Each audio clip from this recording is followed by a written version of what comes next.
Welcome back to the Kosi Arsenal channel. My name is Kosi. Welcome back to a brand new video.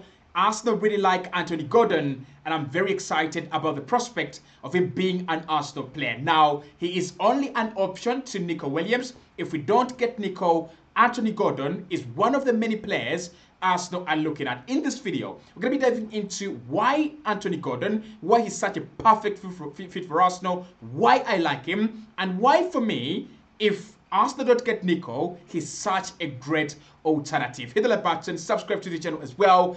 This is David Onstein confirming that first and foremost, Arsenal are considering a white attacker, and it has been on our radar and agenda for quite some time. And he hears as well that a left winger is a position they are considering this summer. We all know that Nico Williams is a player Mikel Arteta admires, but that doesn't mean it's going to happen. There will be many names in the frame. For example, Arsenal are one of many multiple top clubs who like Anthony Gordon. But again, it doesn't mean much unless something really develops. At the moment, we have no indications of that. But one thing I want us to underline there is Arsenal are one of many top clubs that like Anthony Gordon. And this summer could be one of the alternatives that we look at if we don't get Nico Williams through the door. Now, I want to make this very clear that Anthony Gordon is being looked at as an alternative to Nico Williams. The way Mikel Arteta works is this. He always has a first priority. The way you see Alexander Isak as a striker, first, number one priority for us. If we get him, you forget Gyökeres, you forget Šeško. If we don't get Isak, that is when we move on to Gyökeres. That is when we move on to Benjamin Šeško. Also on the wings, Nico Williams is our number one priority. If we get him, then no Anthony Gordon is coming in, no other players coming in. But if we don't get Nico, that is when the conversation around the likes of Rafa Leao, around the likes of Anthony Gordon actually comes in. Now, for me, it's a deal that makes a lot of sense. Yes, he's going to be a little bit costly. I've looked at his market price on the transfer market website. It's about 65 million. That tells you, and that is euros, that tells you he's going to be a quite expensive player. If his market value is 65 million euros, that means one thing. You're going to have to buy him at either 65 million euros or more. And right here, I'm thinking about 75 million euros. That is the price that I think Newcastle might be able to part with the player. If you give them 75 million euros, I kind of feel like they will budge. And I'll give you my reasons why I think that Anthony Gordon has an option or might be the option for Arsenal. First and foremost, I want to say that Newcastle are really not interested in selling their best players this summer. And in that I mean Tonali, Isak, Gordon, Bruno Guimaraes, and a couple of others, at centre-back. But consider this. Newcastle are one of the clubs that really need to sell in order to bring in a few additions. And of course, you don't want to sell Anthony Gordon or Isak or Bruno, but they might be forced into doing so. And that condition that Newcastle are in, we have seen there before. I mean, last summer, they had to sell Yankuba Minte, one of the very explosive talents, to Brighton in order for them to raise some cash. Aston Villa were there as well, and a couple of other clubs are there, including Manchester United and maybe others. So Newcastle know that this summer they might have to raise some good money off player sales. And they might have to make a very difficult call. Do you sell Bruno? Do you sell Isak? Or do you sell Tonali? Or do you sell Gordon? For me, Anthony Gordon might be the player. Why? He is easily replaceable. Think about this.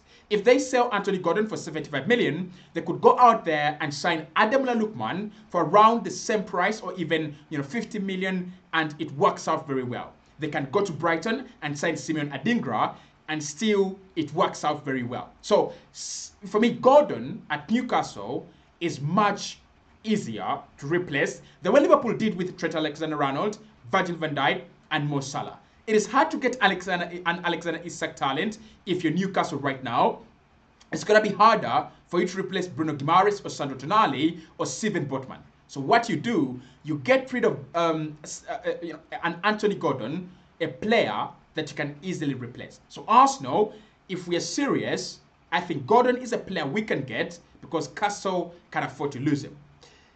There is a big competitor on this one, and that is Liverpool. Now, how I know that he might cost around 75 million is because last summer, Liverpool were willing to pay about 70 million pounds for the services of Anthony Gordon. Now, Newcastle said, no, we are not going to let him go, but the player was pushing for a move. And that tells you there is something about Anthony Gordon and a departure from Newcastle. Now, obviously, I won't be surprised if he doesn't leave, but Liverpool are there. They have kept Mo Salah, no doubt about that, and they keep Virgil van Dijk. But Salah is not getting any younger, and in the next 2-3 years, they're going to need new blood, and he's just 24. I mean, Gordon is just 24. If they get him in, that is another top winger that is ready to explode that they're getting. So I kind of feel like Arsenal and Liverpool will have to punch each other in the face, but there is not much competition there. It's just Liverpool, right?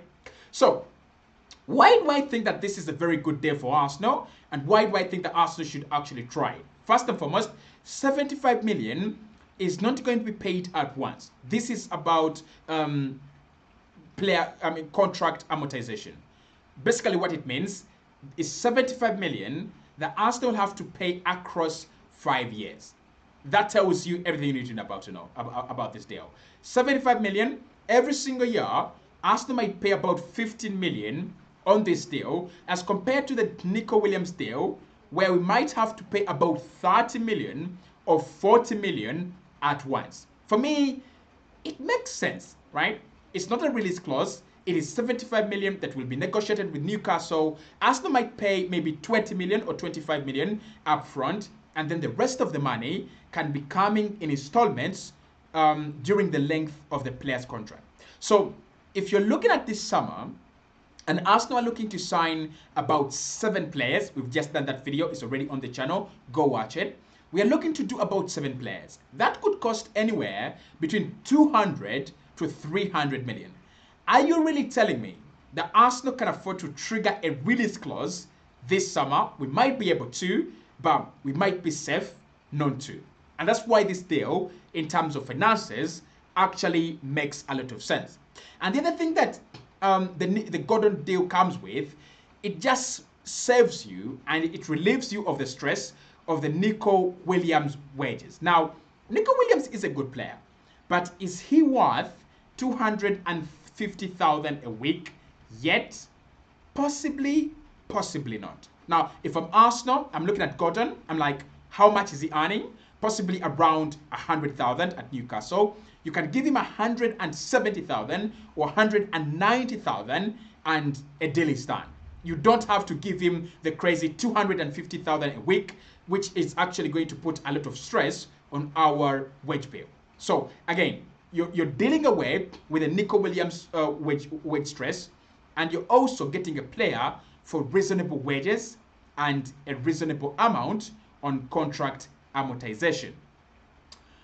And then as a deal, I kind of feel like there would be less competition. Obviously, the Nico Williams deal, everyone looks at it as a ripe deal. Everybody looks at the Nico Williams deal as the ideal deal to do. Gordon, on the other hand, you're going to have Liverpool there maybe, and maybe Bayern, right? If Bayern are really interested in Gordon. We're going to have Bayern and Liverpool. So if Arsenal can position themselves as the better club of the 3, of which we can, maybe we win the Champions League and we can throw everyone out of the water. But what I mean here is that Arsenal can actually fight off Liverpool and can fight off any other few teams that are interested in Gordon. He's not a player that is fixated about joining any particular club. He just wants to have a better career at a better club. Now, this is why he fits Arsenal, and this is why I'm excited about the prospect of Anthony Gordon. He is some player. And a few people have actually not found out how devastating this guy is. His pace, 1v1, creativity, crosses, he's a good player, he's a complete player. And the first thing I love about him is his creativity. This season, he has already created 5 chances that have been converted, which you would call assists in the Premier League. And last season, it was 10. 10 assists last campaign. That tells you that he's such a good player. I mean, last season, Newcastle didn't even have a very good campaign. And yet, 10 assists for Anthony Gordon. If you doubt that, this campaign, he has already 5. Maybe it's not been a very good year, but it tells you about Anthony Gordon. Also, in terms of scoring goals, Mikel Arteta wants players or wingers that can come in and score a couple of goals, just add to the number of goals that we're scoring as a club. Anthony Gordon is that player. This season, he has already scored 6 in the Premier League and 11 last season. I mean, last season was kind of a very good year for him. It's the year that showed us how good Anthony Gordon is and how reliable he was for Newcastle. He's not an injury-prone player. He's off injuries. Of course, he will get injured occasionally, but his injuries are not scary. The other aspects I like about him, he's got the pace. And I think Arsenal need sheer raw pace. Actually, all the wingers that I'm suggesting for Arsenal have sheer raw pace. Whether that is Gordon, whether that is Rafael, Nico Williams, Lookman, all of them have got pace and devastating pace. And Anthony Gordon has got devastating pace. His deliveries are also very good. He's got the experience. He's played 7 campaigns in the Premier League already. And he's just 24. Like, he's got 2 more years to prove himself. And then he enters his prime. So, for me, he's some player. And Arsenal would actually benefit very much from him if we got the deal done. I think he's going to explode soon. Any club that gets him now would be getting the prime Sadio Mane. You know, when Liverpool signed Sadio Mane from Southampton, he wasn't that complete player. But 2 seasons into his time at Liverpool, boy oh boy, he was a devastating profile. He was a devastating prospect. You never wanted to find him. Now, for Mikel Arteta, he has a couple of profiles that he wants in certain positions. I think Anthony Gordon can be the Arteta profile on the left wing. One, he's a natural left footer. And what have we seen with Mikel Arteta when it comes to the left wing? He's played Trossard there before, and Trossard is a natural left footer.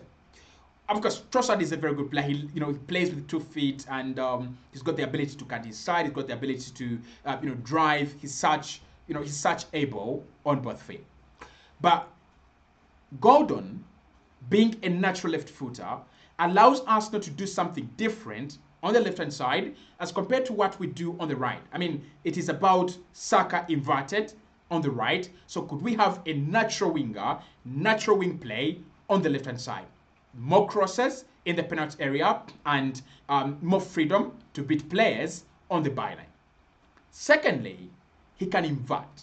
Mikel loves inverting his wingers. We have seen it with Martinelli. We have seen it with Trossard. We have seen it with Gabriel Jesus. And we have seen it with Saka and Ethan Nwaneri. He loves then to invert. If you're left-footed, he wants you to have the ability to play on the right wing.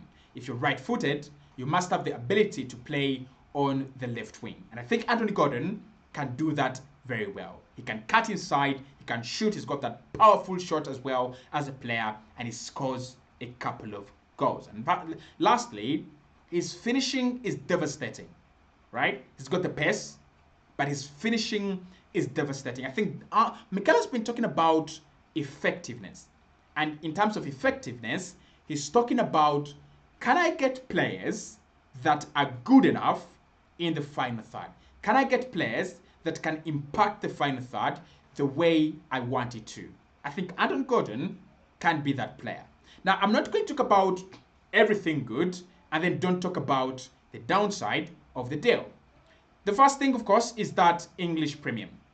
He is English. He's 24. He's doing very well at Newcastle. He's going to cost top dollars. And do I have a problem with that? No. I really don't have a problem with a player that can come in and give us real quality if he's going to pay, even if we're going to pay about 70 to 75. Now, I tell you, he's not 80 million worth. He's not 75 worth. I think it's worth 60 million pounds to 65. But because he's English, you're going to have to pay a little bit more for his services. The other thing, for 75 million, we could get many better players at less than that. For 75 million, you're knocking on the door for Mohamed Kudus and you're knocking on the door for Rafa Leao.